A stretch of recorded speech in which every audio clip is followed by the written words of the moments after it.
Ideakick is a forum for people to come to present ideas they have for either products or companies.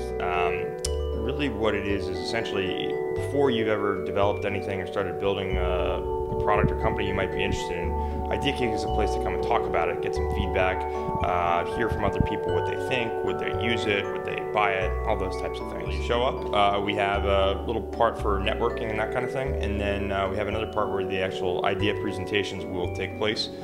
Format's really straightforward. You have 10 minutes. In that 10 minutes you get to spend a little bit of time telling us about your idea. You can either tell us about a specific idea you've had, a problem that you've identified, or maybe even a trend that you've been reading about. And any one of those things, really all you have to do is get the conversation started. This is not a tech event per se, but it is a kind of startup, entrepreneurial event. I really believe that pretty much any business that's starting these days, or business, product, organization, whatever it is going to have some tech component. Whether you're starting a website or a web application, which is obviously tech-driven, or whether you're starting a bus company and we're in the tourism business, it's kind of inconceivable that you wouldn't have a website that would support that business. So, I really think that since everything has a tech component of it, it really doesn't make much sense to sort of say that it's a tech event, because it's like, okay, that's everything. So we really try to pitch it as a startup event, and I think by doing that we make it a lot more sort of broadly appealing. So I actually had the concept about a year before we actually even did it. I was just wondering at a basic level, was anybody going to think this was interesting? Or was it so simple that people were going to be like, dude, that's a waste of time, like why would I do that? And so I thought about it, and kind of like lost interest in it for a while, and somehow or another it resurfaced, and I've been talking to some more people about it, and finally I was just like, you know what, it's time to put up or shut up. Really spent a lot of time making sure everybody who came to that first one had a great time, and it seems like people did, and there was a lot of enthusiasm for, hey, when are we going to do this again? Let's keep it going, all that kind of stuff. So I was really excited to get that kind of reaction from people. Again, it was a total experiment. If people hated it, I would have at least known that they hated it and go on to the next one. But people seemed to like it. We did another 2 beyond the first one here, and at that point it was kind of time to move it up to another. And you grew out of your junior 1-bedroom. Grew out of the junior 1-bedroom. I wanted to get this concept, if it took off and if people liked it, to be something that was that people could do elsewhere, not just San Francisco. So we actually are up to 7 cities now. We've got, in addition to San Francisco, we've got Seattle, New York, LA, we've got Denver, Washington, D.C., and also Chicago. Hi, you guys. Adolfo here from Stalker, here to tell you about a great company called Zazzle. They're the company that lets you customize all kinds of stuff, like your coffee mugs, your t-shirts. Anyways, they're offering us 10% off any order of $50 or more with the code NerdStalker4. That's NerdStalker4. So check them out. Go to Zazzle.com, NerdStalker4.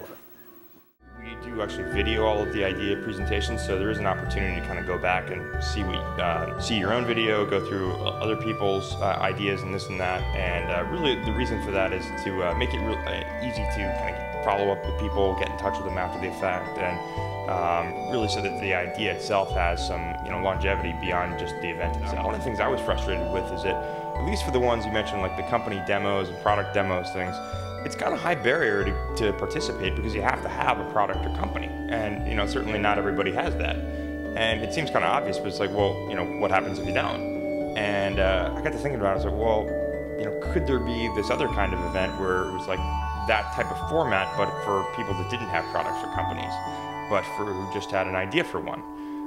So we got to thinking about that, and it seemed like, or at least I was interested in it. I didn't know if anybody else would be, but I was kind of, had my fingers crossed, was hoping they would be. And that's really what we set out to create. I always say it at the, kind of introduction of our events, there's no such thing as a bad idea here. Be respectful of everybody else.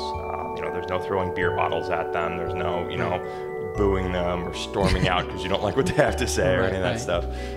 Everybody has something that they're passionate about, and I might not have the same interest that you have, but that certainly doesn't mean that when you're up there talking about your thing that I should be anything other than embracing and respectful of what you're thinking about, so that you'll be the same for me.